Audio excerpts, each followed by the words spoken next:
Hello everyone. Welcome to the new video of Sudo Git Cyber. Today I found some problems during updating my Kali. As you see in the video, when I write command for updating it shows some error. Let's go the screen and fix it.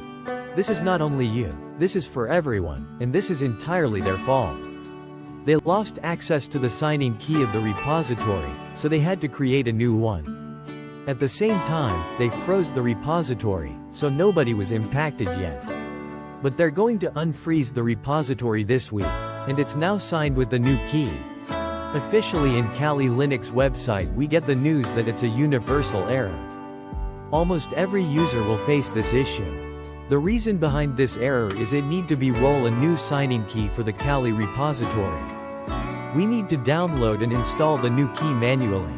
The new key is signed by some developers from the Kali team, and the signatures are available on the Ubuntu Open PGP server. In some cases, you might just prefer to rebuild your Kali systems from scratch. For that purpose, they updated all of their images so that it contains the new keyring.